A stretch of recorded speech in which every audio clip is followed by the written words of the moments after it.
Welcome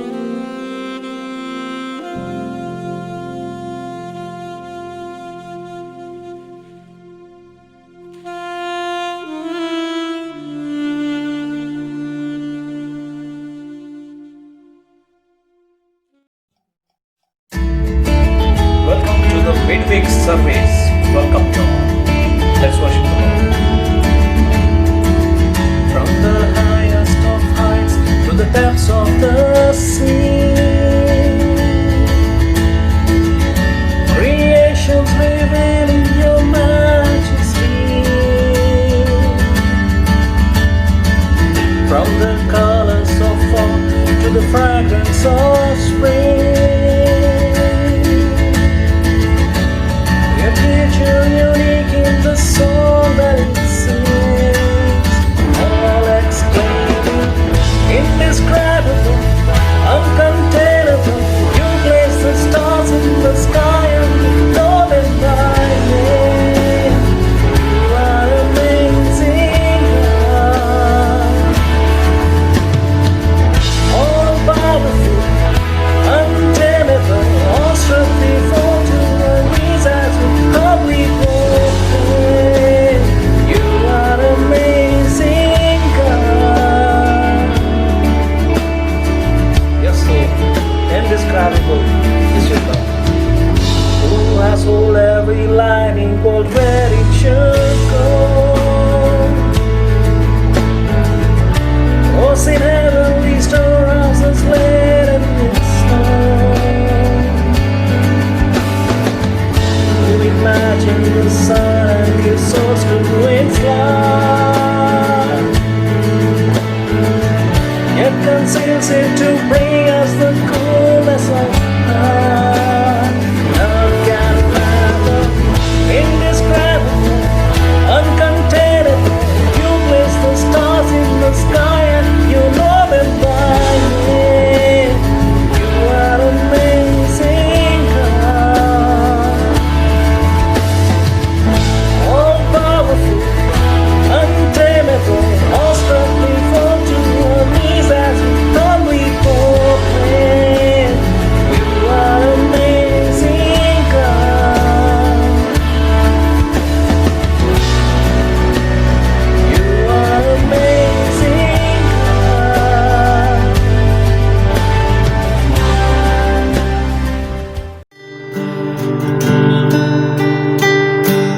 पिछला सब भूल कर मैं आगे थोड़ा चलूं, जो मेरे लिए दान था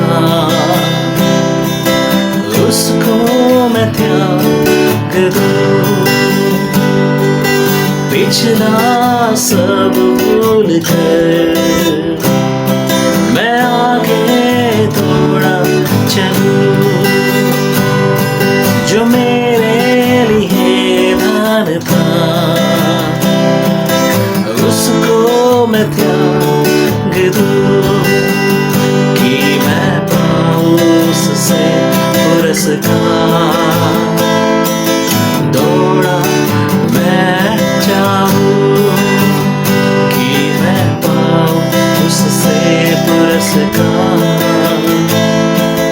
दौड़ा मैं चाहूं, मैं जीऊं या मरूं, वो तेरे लिए है, तू मेरा प्रभु। मेरे जीवन का मकसद तू है, मेरे जीने का कारण तू है। तेरे जीवन का मकसद तू है, मेरे जीने का कारण तू है। Good evening, church. Good evening कलीसिया। Welcome to Wednesday evening service. स्वागत है आपका बुधवार की सभा में। We are so glad to see you in the middle of the week. हफ्ते के बीच में हम आपको देखकर खुश हैं। Today we are going to hear a great message from Brother Stefan. और आज बहुत ही अद्भुत संदेश सुनेंगे हम ब्रदर स्टेफान से। We'll have a great time again. और आगे बहुत ही अद्भुत समय होगा। If you're watching us for the first time or second time, you can write a comment in a comment box. Our team will approach you and with a special gift. और यदि आप पहली बार या दूसरी बार देख रहे हैं ये सभा, तो आप अपना संदेश डाल सकते हैं कमेंट बॉक्स में, जिससे हमारी टीम आपको अप्रोच करेगी। And if you're looking for a connection, you can talk to us back. You will find our numbers there below. You can even share your prayer request to us. और यदि आप संबंध ढूंढ रहे हैं या हमसे जुड़ना चाहते हैं, तो फिर हमारा नीचे जो नंबर दिया गया है उसके द्वारा आप हमें मिल सकते हैं। Even our Bible college is on during the week. Devotions are on. Men's time and ladies time is on. हफ्ते के दौरान हमारा बाइबल कॉलेज आरंभ रहेगा और बाइबल डिवोशन का समय रहेगा और पुरुषों का और स्त्रियों का समय भी होता है। Details you will get in a WhatsApp group, or you can contact us if you want any more details. इस सब की जानकारी आपको व्हाट्सएप ग्रुप पर मिल जाएगी। You can stay connected with us आप हमारे साथ बने रहिए and get edified. और प्रोत्साहित रहिए। Let's pray for the offering. Offering के लिए प्रार्थना करेंगे। Father, we thank you, Lord, for this wonderful time, परमेश्वर, हम धन्यवाद देते हैं इस अद्भुत समय के लिए। this season of faith. ये जो समय चल रहा है विश्वास का, Lord, we come to you with our heart. हम अपने हृदय के साथ आपके पास आते हैं। Lord, we know that it's not our offerings that pleases you, but it's a heart that pleases you, a faith that pleases you, Father. और हम जानते हैं प्रभु, जो आपको खुश करता है वो हमारा विश्वास, ना कि कुछ और, हमारा हृदय। Lord, thank you so much for blessing us in our life with everything. धन्यवाद प्रभु हर चीज़ के लिए जो आप आशीषित कर रहे हैं हमारे जीवन में। We come to you today by faith. हम विश्वास से आपके पास आते हैं। You bless us, Father. हमें आशीषित कीजिए Bless our tidings. और हमारे भेंट को भी आशीषित कीजिए। Thank you so much. धन्यवाद प्रभु, In Jesus' name we pray. यीशु मसीह के नाम से Amen. आमीन।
योग्यता से बड़ी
जिंदा खुदा है तुझ पर ही भरोसा मेरा, तू है सच्चा जिंदा खुदा है तुझ पर ही भरोसा मेरा, सेवा पूरी करके पाऊंगी ना प्रभु ऐसा दो वरदान, सेवा पूरी करके पाऊंगी ना प्रभु ऐसा दो वरदान।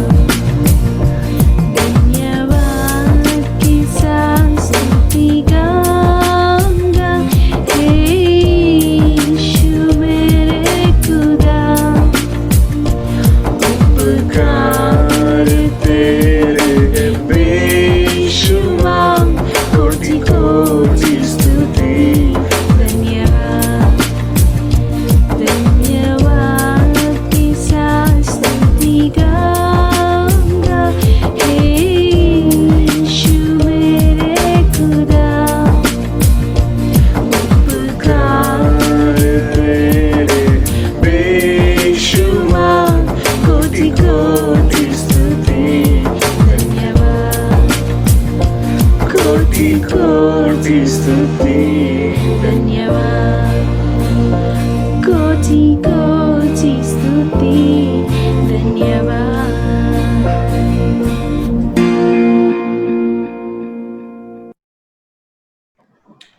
Good evening, Greater Grace, and really nice to be with you here tonight. Good evening greater grace, बहुत अच्छा लग रहा है आप लोगों के साथ यहाँ पर आज शाम को। And it's, of course, I'm speaking to you from my home, and I know you are in your home because of these times you are in right now. और मैं अपने ही घर से बात कर रहा हूँ और मैं जानता हूँ कि आप लोग भी अपने अपने घरों में हैं, क्योंकि And we are really grateful to Richard and the team who are faithfully making it possible to interact this way. It's a lot of work. और मैं रियली बहुत शुक्रगुजार हूँ, थैंकफुल हूँ रिचर्ड और उसकी टीम का, जिसकी वजह से हम इस तरीके से मिल रहे हैं, क्योंकि इसमें बहुत सारा काम होता है। So let's just pray for tonight's message. God, we just thank you for the opportunity to be one body of Christ together. पिता परमेश्वर धन्यवाद देते हैं इस मौके के लिए, पिता परमेश्वर की हम एक साथ मिल सके आज शाम को। We just pray for everyone in our church, in the body of Christ. और हम हर एक के लिए प्रार्थना करते हैं पिता परमेश्वर, हमारी कलीसिया में पिता परमेश्वर, आपकी देह में जो लोग हैं उनके लिए। We really pray for practical details for your children, for us who believe during this time, protection. और पिता परमेश्वर इस समय उन रोजमर्रा की चीजों के लिए आपसे खास प्रार्थना करते हैं, सुरक्षा के लिए प्रार्थना करते हैं पिता परमेश्वर।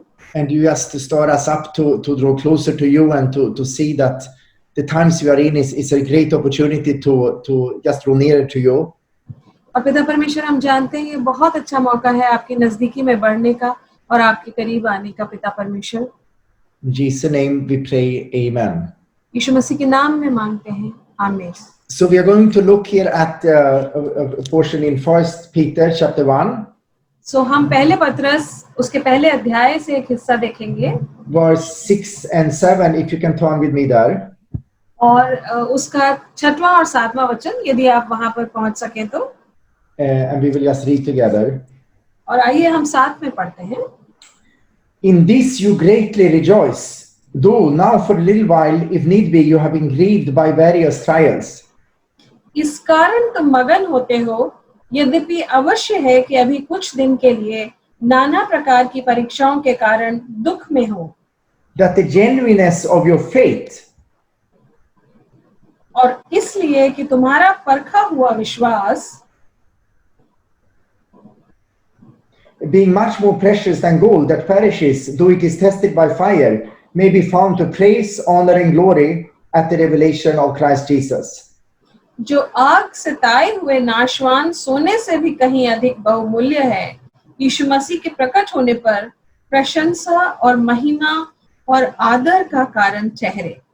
So there is two words I want to focus on in today's message. So आज के संदेश में मैं इन दो पंक्तियों के ऊपर ध्यान अपना केंद्रित करूंगा। And they kind of go together. और ये एक तरीके से साथ में चलती हैं। One is the genuineness of our faith, पहला है हमारे विश्वास की असलियत या सच्चाई, and one is trials. और दूसरा है परीक्षाएं। And very often we look at trials as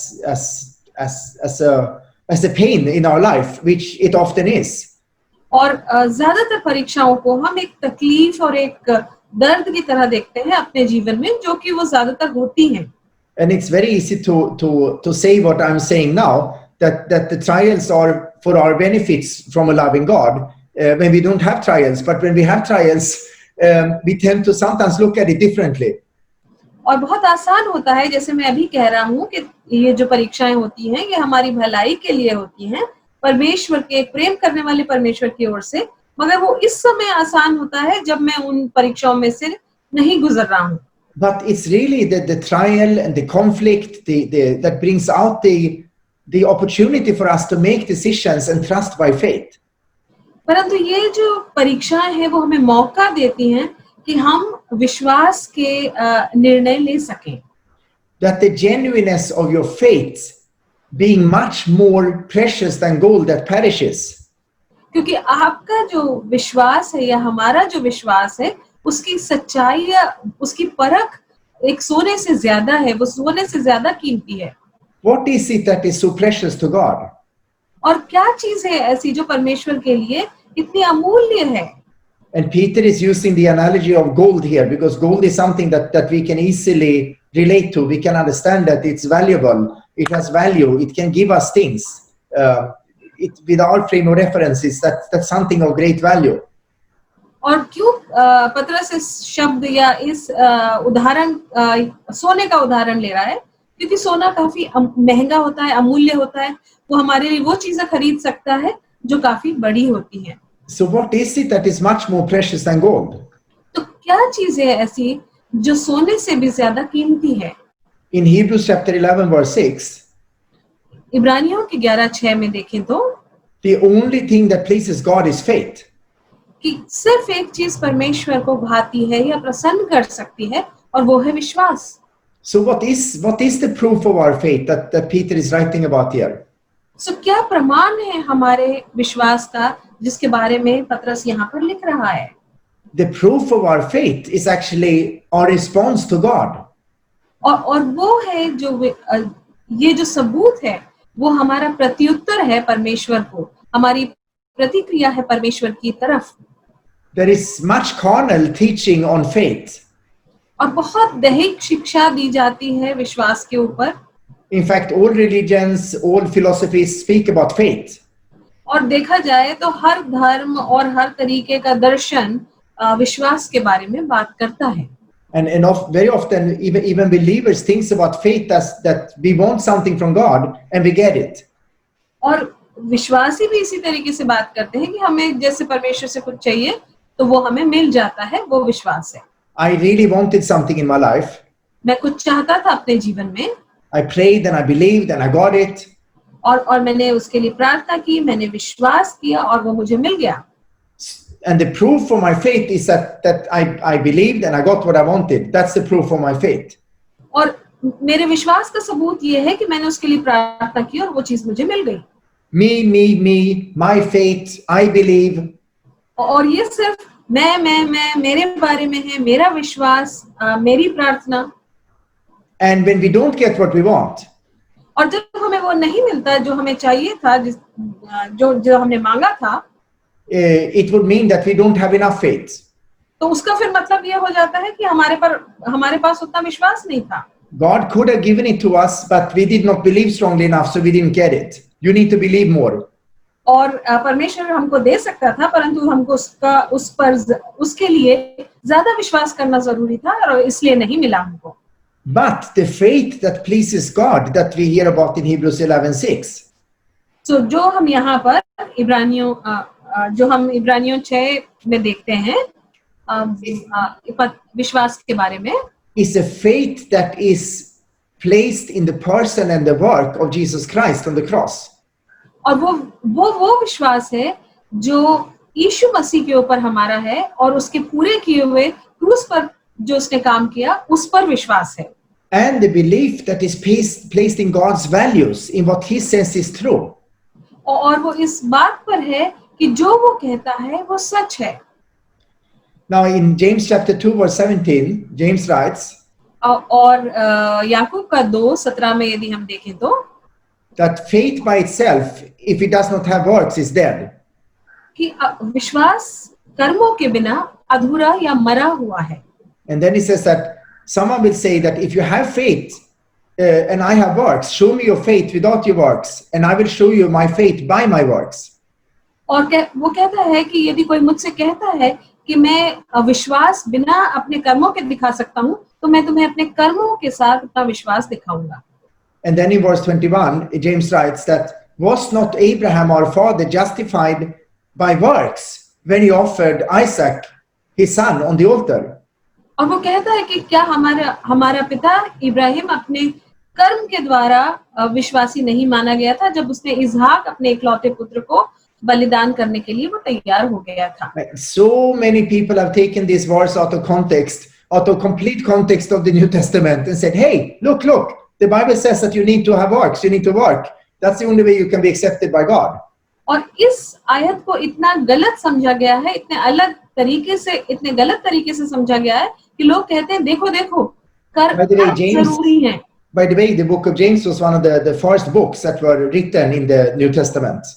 और याकूब की जो किताब है वो उन पहली किताबों में से है जो नए नियम की पहली किताबों में से लिखी गई थी। And Paul, who explained this and wrote his writings much later when he had a full revelation of this, explains this.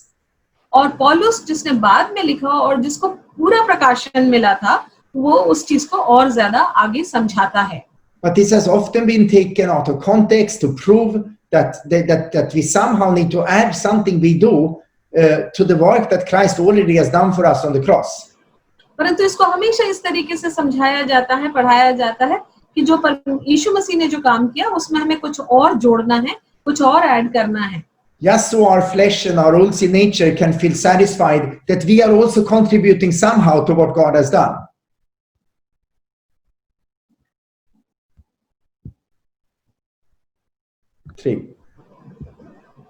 So Abraham, when he offered up Isaac, the action of offering up Isaac was just the evidence of the faith that Abraham already possessed. So जब इब्राहिम ने अपने पुत्र इसहाक को की बलि चढ़ाने को जब वो तैयार हो गया, उसका बलिदान देने को तैयार हो गया, तो वो सिर्फ उस बात का सबूत था जो उसके पास पहले से ही था। Abraham was made righteous the moment he believed. Ibrahim को उसी वक्त धर्मी ठहरा दिया गया था जिस क्षण उसने विश्वास किया था। He didn't do anything, he just believed, just like we when we received our salvation. उसने कुछ और नहीं किया, उसने सिर्फ विश्वास किया, बिल्कुल वैसे ही जैसे हमने अपना उद्धार पाया। But the expression of that righteousness was when he was ready to offer up Isaac. परंतु उस विश्वास का प्रकटीकरण या वो विश्वास तब दिखा जब वो इसहाक को बलिदान चढ़ाने के लिए तैयार हो गया। So when we read this verse in 1 Peter, that the proof or the genuineness of our faith, तो जब हम पहले पत्रस में पढ़ते हैं कि हमारे विश्वास की परख होती है इसके द्वारा, what do you think about when you hear that verse? That the genuineness of your faith or the proof of your faith being much more precious than gold. What is that proof? So आप किस सबूत की हम बात कर रहे हैं यहाँ पर जो कि आपके विश्वास की परख है? क्या सबूत है वो? Usually our mind immediately goes to something that we can do, something we do.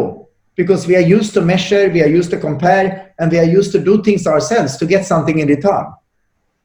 So जैसे ही हम ऐसा बोलते हैं, हमारा दिमाग सोचने लग जाता है कि मैंने क्या किया होगा या क्योंकि हमारा दिमाग इस बात की आदत है उसको कि वो चीजों को नापता है। We graduate from Bible school. और हमने बाइबल स्कूल से ग्रेजुएट किया। It's not necessarily a proof of our faith. It can be, but not necessarily. ये हमारे विश्वास का सबूत नहीं हो सकता। हो सकता है कि ये हो, परंतु जरूरी नहीं है कि ऐसा हो। watching this service tonight online, it can be proof of our faith, but not necessarily. और ये सर्विस आप देख रहे हैं आज शाम को, ये प्रमाण हो सकता है आपके विश्वास का, पर जरूरी नहीं है। A small decision in my heart that no one knows can be the expression of my faith. Only God knows, but that can be the proof of my faith. और मैंने हृदय में अपने कुछ एक निर्णय लिया, वो एक प्रमाण हो सकता है, परंतु जरूरी नहीं है, सिर्फ परमेश्वर जानता है। Just thankfully thanking God for my salvation, praying for a family member or someone who is not saved can be the proof of my faith. और अपने उद्धार के लिए परमेश्वर को धन्यवाद कहना और अपने किसी ऐसे रिश्तेदार के लिए प्रार्थना करना जो विश्वास में नहीं आया है, वो भी एक प्रमाण हो सकता है विश्वास का। It's the expression of something we already have that is just being expressed. So जो चीज हमारे पास पहले से ही है, वो एक तरीके से हम उसको जाहिर कर रहे हैं, प्रकट कर रहे हैं। Actively saying no to the values of the world and saying no to sin, that's proof of the faith that we already possess. और पाप को ना कहना, दुनिया का जो सिस्टम है उसको ना कहना, जो पद्धति है उसको ना कहना, ये एक प्रमाण हो सकता है हमारे विश्वास का। And this is what the New Testament call works. और इसी को नया नियम कर्म कहता है, अच्छे कार्य कहता है। It's our response that is the proof to ourselves that we possess the faith that we are placed in Christ. और वो हमारे लिए प्रमाण है कि हम यीशु मसीह में रखे गए हैं। And often God brings trials into our life to give us an opportunity to trust Him and to respond to Him. और कई बार परमेश्वर और ज्यादातर परमेश्वर हमारी जिंदगी में परीक्षा इसलिए लाता है ताकि हम अपने खुद के विश्वास को का प्रमाण दे सकें अपने आप को। Very often the trial brings in a conflict in our life, a conflict where we have to choose this way that we want or the world is telling us to go, or this way where we trust God. और ज्यादातर परीक्षाएं हमारे जीवन में वो संघर्ष लेके आती हैं कि एक तरफ हम वो करना चाहते हैं जैसा हमारा विश्वास है और दूसरी तरफ वो होता है जैसा दुनिया कह रही है। Very often we think about trials as some health related or job or money related or relationship related. और ज्यादातर जब हम परीक्षा की बात करते हैं तो वो ऐसी बातें होती हैं जो या तो पैसे के क्षेत्र में है या हमारी तंदुरुस्ती के क्षेत्र में है या हमारी जॉब से रिलेटेड है। But the trial can also be when we are tempted and we say no, or when the world is telling us to do something and to trust in what the world says, and we choose instead to trust what God has said is right. परंतु परीक्षा ऐसी भी तो हो सकती है कि जो संसार हमें करने को कह रहा है उसको हम मना करते हैं और हम उस चीज का चुनाव करते हैं जो हमारे विश्वास के हिसाब से परमेश्वर की ओर से सही हो। And this brings us to the big question that when we have this whole truth revealed, why is it so hard to trust God sometimes? So ये एक हमें उस बड़े सवाल के पास लेके आता है कि यदि हमको सच्चाई पता चल चुकी है तो फिर ये हमारे लिए इतना मुश्किल क्यों होता है परमेश्वर पर कभी-कभी विश्वास करना। It should not be, because we know we love God, we know He's there, we know He cares, we know He's good, we know all these things, but yet it is so difficult to sometimes trust God in a trial. और ये हमारे लिए मुश्किल क्यों है? क्योंकि हम तो जानते हैं कि परमेश्वर भला है, वो हमसे प्रेम करता है, फिर भी हमारे लिए ये क्यों मानना मुश्किल है कि जब हम मुसीबतों में पड़े होते हैं तो परमेश्वर पर भरोसा करना क्यों हमारे लिए मुश्किल हो जाता है। We read about Israel and we see all the miracles and all the incredible manifestations that God made to them, and still they could not trust God. और ये बिल्कुल वैसे ही है कि जैसे बाइबल के लोग उन्होंने परमेश्वर के सारे चमत्कारों को देखा परंतु उनके लिए फिर भी मुश्किल था परमेश्वर पर कभी-कभी भरोसा करना। And then Paul writes in 1 Corinthians chapter 10 that these things were written for our instruction. और फिर पौलुस लिखता है पहले कुरिन्थियों में कि ये सब हमें सिखाने के लिए लिखी गई थी, हमारे भलाई के लिए लिखी गई थी। Because we are so capable of repeating exactly the same mistake ourselves, of simply not daring to trust God. क्योंकि हम भी बिल्कुल वही की वही गलती कर सकते हैं कि परमेश्वर पर हम भरोसा ना करें उनके जैसे। First of all the values of the world and the world system is against trusting God. और पहली बात तो हमें ये समझनी है कि संसार के जितने मूल्य हैं वो परमेश्वर पर भरोसा न रखने के हिसाब से होते हैं। If you think about it, all the things that the world puts high value on and that is important in the world system are things that perishes and has really no value after we leave this life. None of it. और यदि आप देखें कि जो मूल्य हैं, जिन चीजों को संसार बहुत ऊंचा ओहदा देता है, ऊंचा मूल्य देता है, वो सारी वो चीजें हैं जो कि नष्ट हो जाती हैं। Money, buildings, land, पैसे, बड़ी-बड़ी इमारतें, जमीनें, a good education, अच्छी पढ़ाई a polished personality. और एक अच्छा व्यक्तित्व, All of these things have values in this life, but they have no eternal value. और इन सब चीजों का इस जीवन में मूल्य है, परंतु उसका अनंत का कोई मूल्य नहीं है। And all the things that are important to God and His values are all concerned with things that has eternal value. और परमेश्वर जिन चीजों को ऊंचा मूल्य देते हैं, वो अनंत की चीजें हैं जिनको परमेश्वर ऊंचा मानते हैं। And those things are of course foolishness to the world. और वो दुनिया के लिए मूर्खता है। But trusting God in a trial परंतु परमेश्वर पर भरोसा रखना एक परीक्षा के दौरान, परीक्षा की घड़ी में, requires that we have trust in His faithfulness and in His character, that He really wants what is best for us. वो इस बात को दिखाता है कि हम उसकी विश्वास योग्यता पर और उसके चरित्र पर भरोसा कर पाते हैं कि वो हमारी भलाई करेगा। In Romans chapter 8 verse 31, if God is for us, who can be against us? जैसा कि रोमियो के 8:38 में हम देखते हैं कि यदि परमेश्वर हमारी ओर है, So कौन हो सकता है?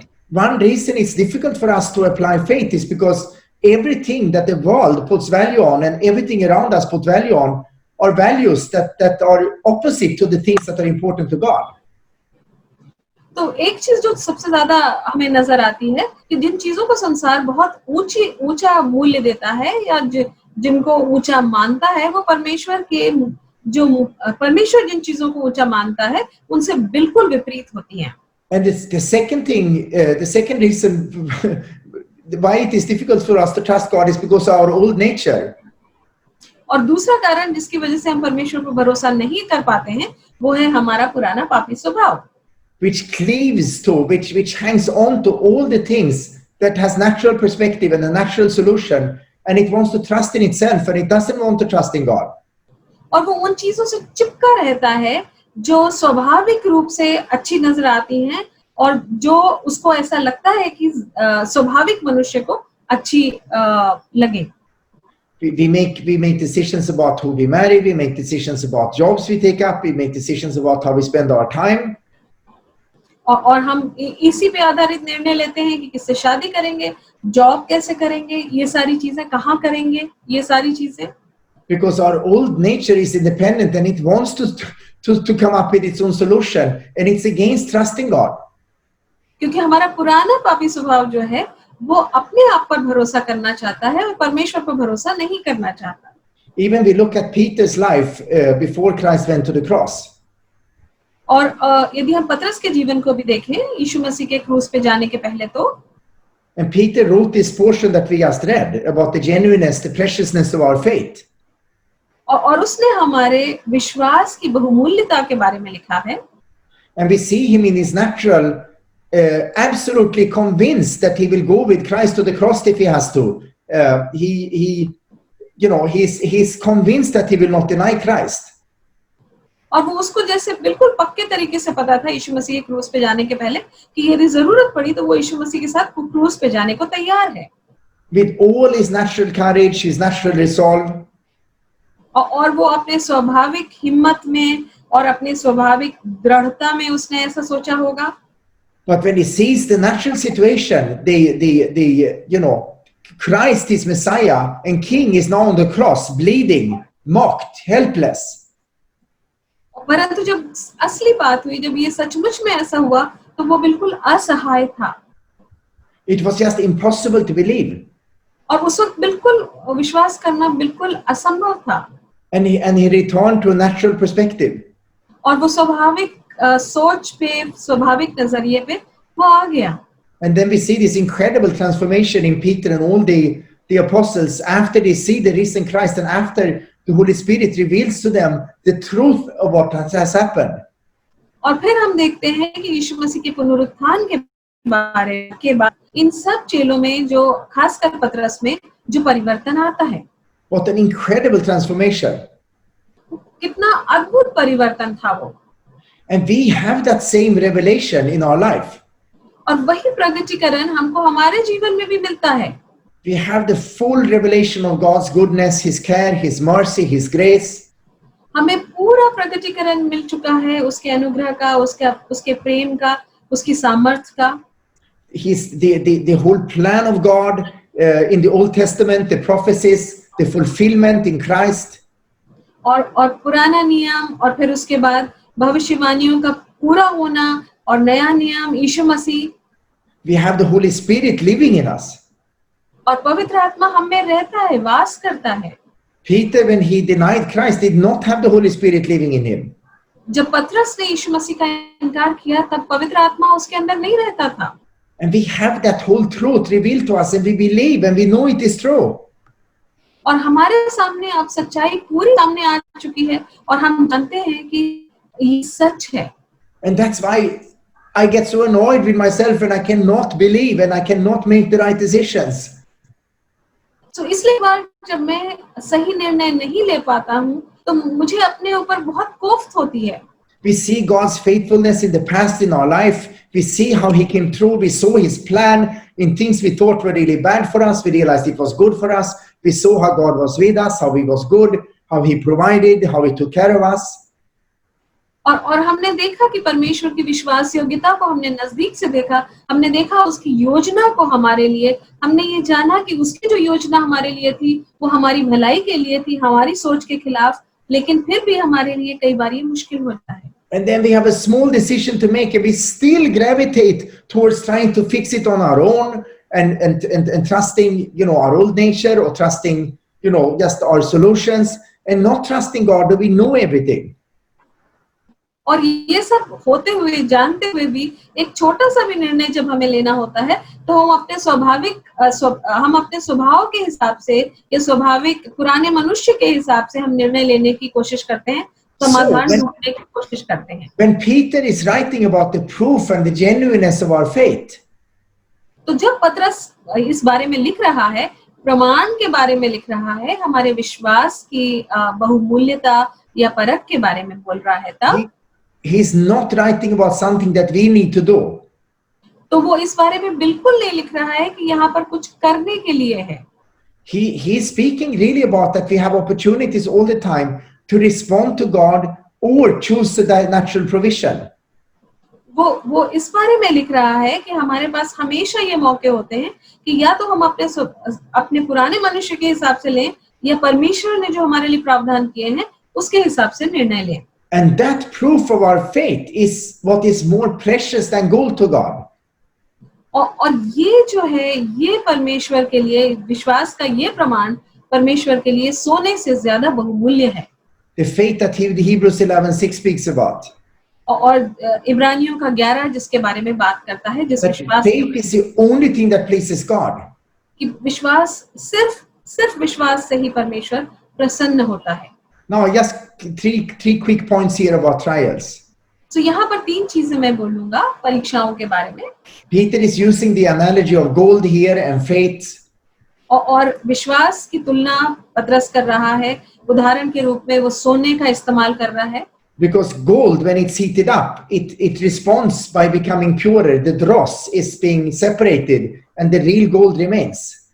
क्योंकि जब सोने को गर्म किया जाता है, पिघलाया जाता है, तो उसके अंदर से गंदगी और मैल निकल जाता है और वो ज्यादा शुद्ध हो जाता है।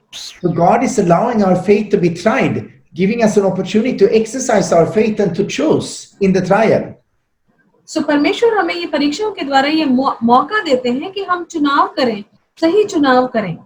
And the faith becomes ours. We possess it when we act on it. और ये विश्वास हमारा अपना हो जाता है, हमारी अपनी संपत्ति हो जाती है जब हम उस विश्वास पर चलते हैं, उस पर हम एक कार्य करते हैं। And if I really think about it in my own life, and if you think about it in your life, और मैं यदि अपने जीवन के बारे में सोचूं और आप अपने जीवन के बारे में सोचें तो without trials in our life, without conflict, without, a conflict between the values of the world and the values of God, without that conflict and without that necessity to choose, we would not have we would not have the opportunity and the possibility to exercise our faith.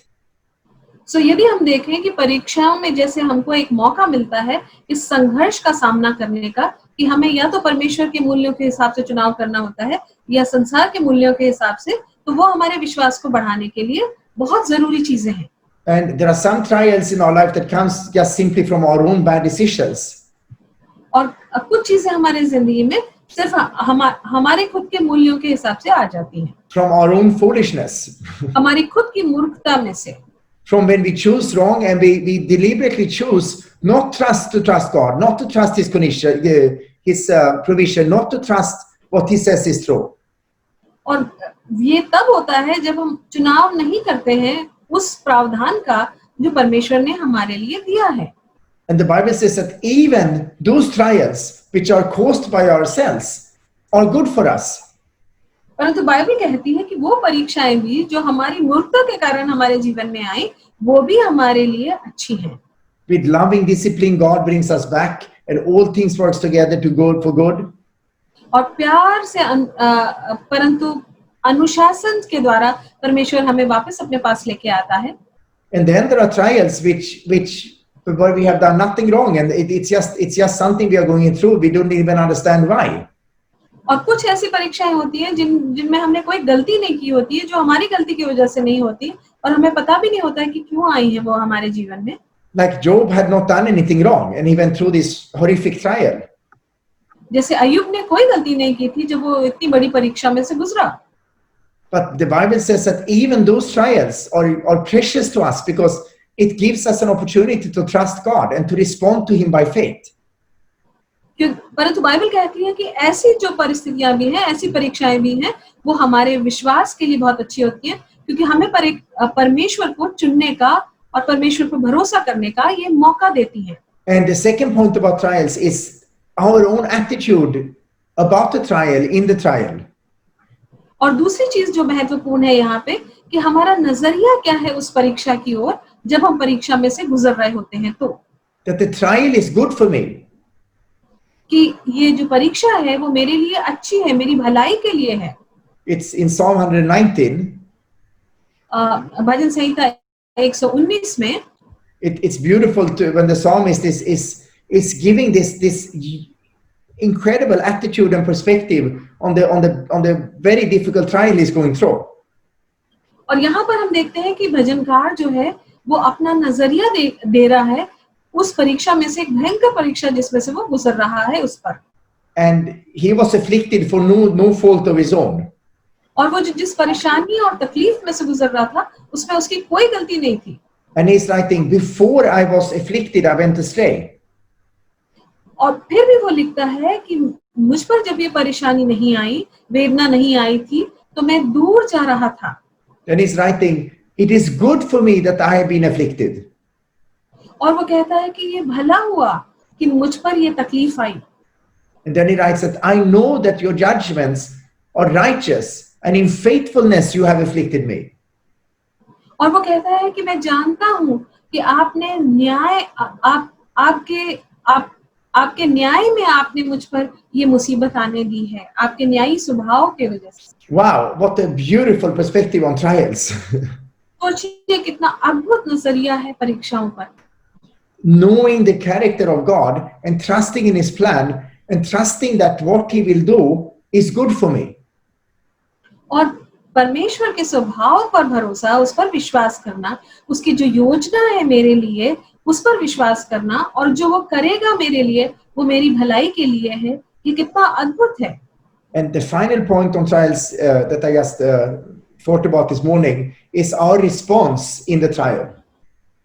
और जो तीसरी चीज मैं सोच रहा था आज सुबह, वो है कि हमारी प्रतिक्रिया क्या होती है जब हम परीक्षाओं में से गुजरते हैं तब। And it always comes back to whether we are ready by faith to trust God and His provision, or whether we will say no to His provision and not trusting Him and try to fix it on ourselves. वो पूरा इस बात पर निर्भर करता है कि हम परमेश्वर के प्रावधान, पहली चीज कि हम उस पर विश्वास करें और जो प्रावधान उसने दिए हैं उनको ग्रहण करें, या अपनी दिमाग पे या अपनी अक्ल पर हम भरोसा करें। Every time we trust God by faith, I respond to what He has given me. और जब भी मैं परमेश्वर पर भरोसा करता हूँ, उसकी विश्वास योग्यता पे भरोसा करता हूँ, तो मैं एक तरीके से विश्वास में बढ़ रहा हूँ। या And when I trust Him, I give Him an opportunity to show His deliverance, to show His faithfulness, to show His care. और जब भी मैं ऐसा करता हूँ तो मैं उसको मौका दे रहा हूँ कि उसका छुटकारा वो मुझे दिखा सकता है, अपनी विश्वास योग्यता वो मुझे दिखा सकता है। But when I choose a natural solution and I choose not to trust God, परंतु जब मैं एक स्वाभाविक समाधान ढूंढने लग जाता हूँ तो मैं परमेश्वर पर भरोसा नहीं कर रहा हूँ। I have no benefit in the trial. और मैं उस परीक्षा में से गुजर रहा हूँ। That's what James, I'm just going to turn to the book of James here, writes in James chapter 1, let me just find the verse. It says that, verse 6, let him ask in faith with no doubting. कि जो मांगे उसको बिना संदेह के, 7, right? No, sorry, James chapter 1, verse 6. Okay. पर विश्वास से मांगे और कुछ संदेह ना करे। For he who doubts is like a wave of the sea, driven and tossed by the wind. क्योंकि संदेह करने वाला समुद्र की लहर के समान है जो हवा से बहती और उछलती है। How often is that me, not asking in faith and doubting? I mean, we do that all the time. और कितना आम होता है, कितना ऐसा बार-बार होता है कि हम ऐसा ही करते हैं। And then in verse 7, James writes, और फिर 17 में वो लिखता है, for let not that man suppose that he will receive anything from the Lord. और ऐसा मनुष्य ये ना समझे कि उसको परमेश्वर की ओर से कुछ भी मिलेगा। Oh, wow. That means that if I doubt, if I don't have faith, if I don't trust God, I will not receive anything from God. Is that what James is writing about here? So क्या याकूब यहाँ पे लिख रहा है कि यदि मैं संदेह करूं तो मुझे कुछ भी नहीं मिलेगा परमेश्वर की ओर से? For he says that for let not that man suppose that he will receive anything from the Lord. क्योंकि वो ऐसा मनुष्य ये ना समझे कि मुझे प्रभु से कुछ मिलेगा। I doubt, I don't apply faith, I don't trust God a lot of times. और बहुत बार ऐसा होता है कि मैं संदेह करता हूँ, परमेश्वर पर भरोसा नहीं करता हूँ। And still God keeps giving grace, He keeps giving mercy, He keeps drawing me back. और फिर भी परमेश्वर अपना अनुग्रह मुझे देता जाता है, अपनी करुणा मुझ पर उंडेलता जाता है। So we do keep receiving from God. So हम परमेश्वर की ओर से ग्रहण करते जाते हैं। But we don't receive the benefit of seeing God's faithfulness and really understanding God's faithfulness unless we trust Him. परंतु हम उस बात का फायदा नहीं उठा पाते जो परमेश्वर पे भरोसा करने के द्वारा हो सकती है। हो सकता है। If Abraham would not have taken Isaac to be sacrificed, यदि इब्राहिम नहीं ले जाता इसहाक को बलिदान चढ़ाने के लिए, तो if he would not have lifted that knife, यदि उसने अपना छुरा नहीं उठाया होता, तो Abraham would still have been justified by faith. He already possessed the righteousness that God had given him. It was his, it belonged to him, it was there already, regardless of that. तो भी वो धर्मी ही माना जाता परमेश्वर की ओर से, क्योंकि वो तो धार्मिकता उसे उसी क्षण मिल गई थी जिस वक्त उसने भरोसा किया था। But when he applied his faith and he acted on his faith, what he really believed about God's faithfulness and character, with such confidence that he lifted up that knife. So, परंतु जब उसने परमेश्वर ने जो उससे कहा था वो करने के लिए वो तैयार हो गया और उसने अपना छुरा उठाया परमेश्वर पर भरोसा करके, तो Abraham received the benefit of seeing God's faithfulness in that trial. तब वो परमेश्वर की विश्वास योग्यता का लाभ उठा पाया परीक्षा के दौरान। if the 3 Hebrew boys would have bowed down to the king, और यदि वो 3 इब्री लड़के जो राजा के पास यदि नहीं जाते तो we don't know what would have happened. हमें नहीं पता कि यदि वो आग में नहीं जाते तो क्या होता. Maybe God would have protected them and not allowed them to be thrown into the furnace. हो सकता है परमेश्वर उनको उस आग की भट्टी में डालने ही नहीं देता. Maybe he would have thrown them into the furnace, allowed that to happen, and they would still have been delivered. We don't know that. हमें नहीं पता कि उसके आगे यदि वो भट्टी में डाल भी दिए जाते तो क्या होता. But they received the benefit of applying their faith in God and trusting God in that trial by not bowing down and seeing God's deliverance as a result of that.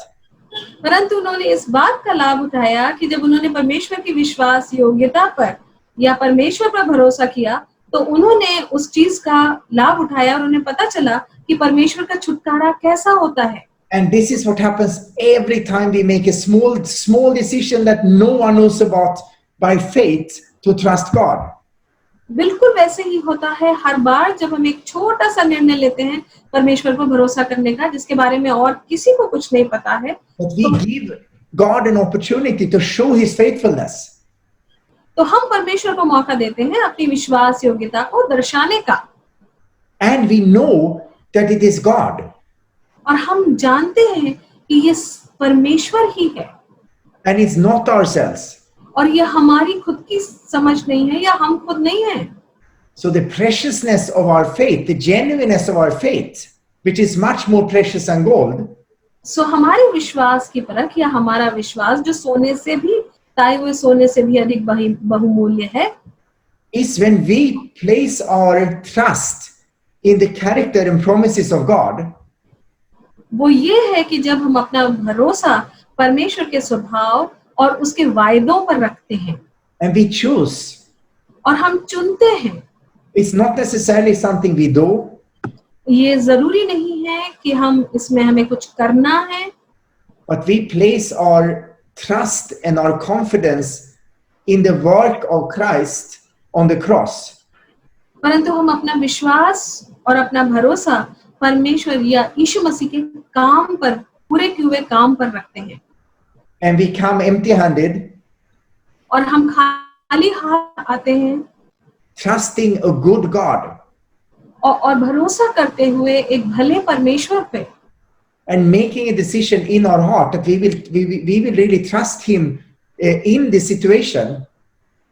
और हम अपने हृदय में हम उस पर भरोसा रखते हैं उस परिस्थिति के लिए, Because he is good.